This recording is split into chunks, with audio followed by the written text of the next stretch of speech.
Assalamu alaikum. I am Harun Rashid. Welcome to my physics class. Today I discuss about current electricity. Chapter 11.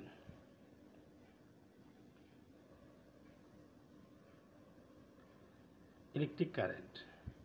The continuous flow of electrons is electric current. The amount of charge that flows in unit time through any cross section of conductor is called electric current. If through any cross section of a conductor the quantity of charge Q flows in time t, then the electric current I equal to Q by T. অর্থাৎ electric current অর্থাৎ যখন electron flow হয় continuous flow of electron, তার মানে continuously যখন electron flow হবে তখন current flow হবে। আর কারেন্ট ফ্লো কতটুকু হবে এটা নির্ভর করে একটা নির্ধারিত টাইমে কতটুকু পরিমাণ চার্জ ফ্লো হয়। অর্থাৎ চার্জ টি টাইমে যদি কিউ পরিমাণ চার্জ ফ্লো হয় তাহলে আমরা লিখতে পারি I equal to Q by T। আর কারেন্টের বা ইলেকট্রিসিটির ইউনিট হলো ampere. Direction of electron and direction of electric current.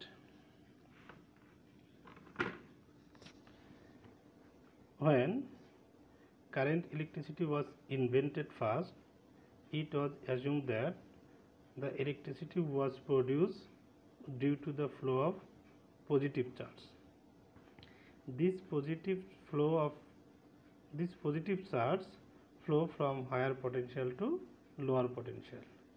So the direction of conventional current is taken to be from higher potential to lower potential, or from positive plate to negative plate of an electric cell. But we know that actually electric current is the flow of negative charge or of electrons.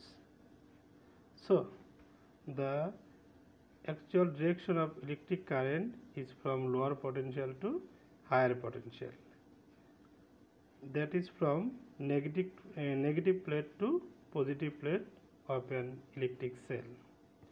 Therefore the actual direction of electric current is opposite to the conventional current.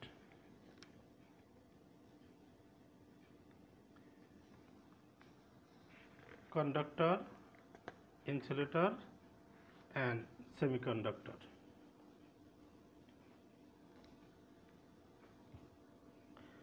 Conductor.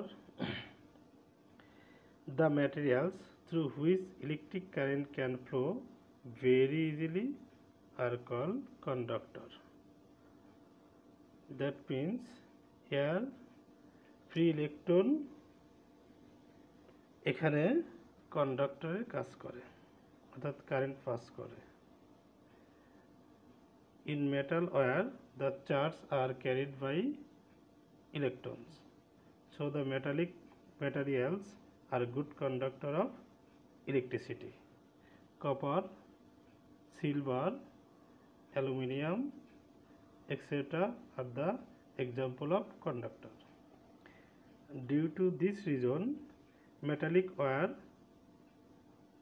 are used as electric conductors or connectors. Insulator. The materials through which electric current cannot flow are called insulators. অর্থাৎ এখানে কোনো free electron থাকে না, এজন্য কোনো current pass হয় না। Plastic, rubber, wood, glass, etc. are the example of insulator. Semiconductor.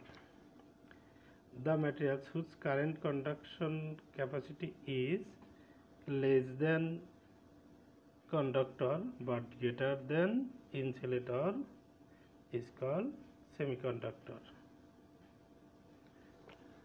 Silicon, germanium are semiconductor. The current conduction capacity of semiconductor can be increased by adding suitable impurities. অর্থাৎ আমরা বলতে পারি যেসব ম্যাটেরিয়ালের ভিতরে ফ্রি ইলেকট্রন থাকে তারা কন্ডাক্টর, আর এই free electron যদি না থাকে তাহলে ইনসুলেটর, আর যদি ফ্রি ইলেকট্রন অল্প অল্প পরিমাণে থাকে তাহলে সেমিকন্ডাক্টর। মেইনলি কারেন্ট পাস হয় ইলেকট্রনের মাধ্যমে, অর্থাৎ ইলেকট্রন যদি না থাকে সেখানে সে সকল ম্যাটেরিয়াল দিয়ে কোনো কারেন্ট পাস হয় না, এই জন্য ইনসুলেটর দিয়ে কোনো কারেন্ট পাস হয় না।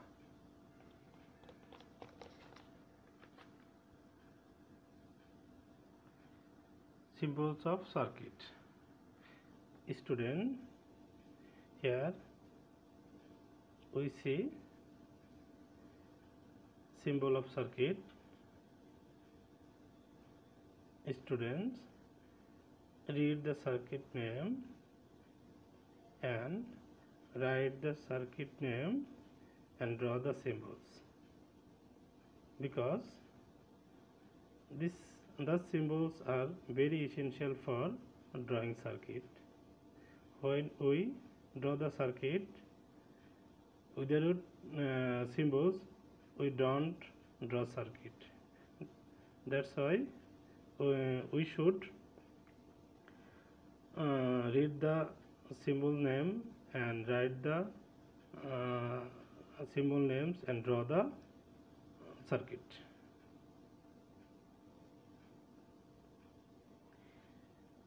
Relationship between potential difference and electric current, তার মানে ওহমস ল, অর্থাৎ বিজ্ঞানী ওহমস পটেনশিয়াল ডিফারেন্স এবং ইলেকট্রিক কারেন্টের মধ্যে একটা রিলেশন দেখিয়েছেন।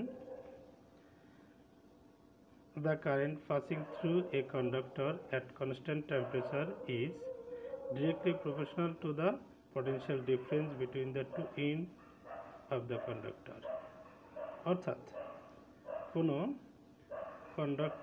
ইলেকট্রিক কন্ডাক্টরের যদি দুই পাশের ভোল্টেজ ডিফারেন্স যদি হয় ভি, আর ওই কন্ডাক্টরের ভিতর দিয়ে যদি আই পরিমাণ কারেন্ট প্রবাহিত হয় তাহলে আমরা লিখতে পারি আই প্রপোর্শনাল টু ভি, অর্থাৎ V equal to R I. Here R is resistance constant, অর্থাৎ আমরা পাশের চিত্রে দেখতে পাচ্ছি যে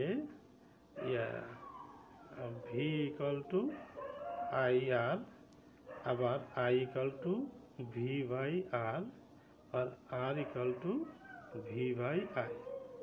উপর দিকে যদি আমরা লক্ষ্য করি তাহলে দেখতে পাচ্ছি ভি ভি ভি, আর নিচের দিকে I R I R I R, অর্থাৎ V equal to I R. আবার আমরা বলতে পারি যে I equal to V by R, V by R, V by R. আবার আর ইকুয়াল টু বলতে পারি যে V by I, V by I, V by I.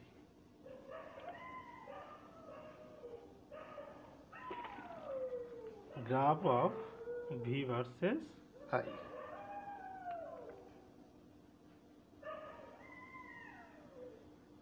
Graph of V versus I is shown in the figure.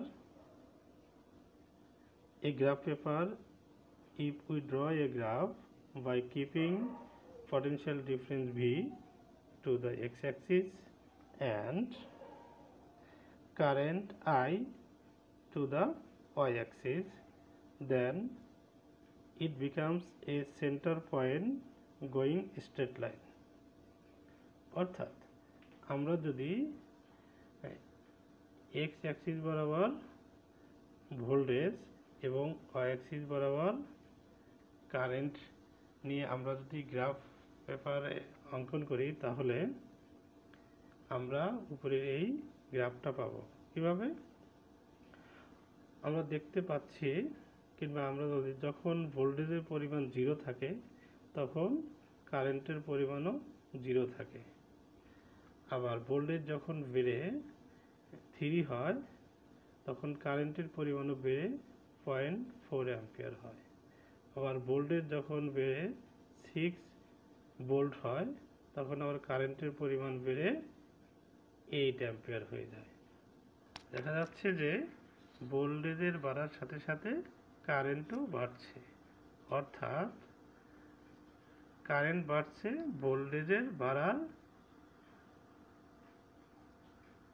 Ratio অনুসারে, অর্থাৎ কারেন্টটা mainly ভোল্টেজের উপর নির্ভর করে, অর্থাৎ এটা একই রেশিওতে বাড়ে বা কমে।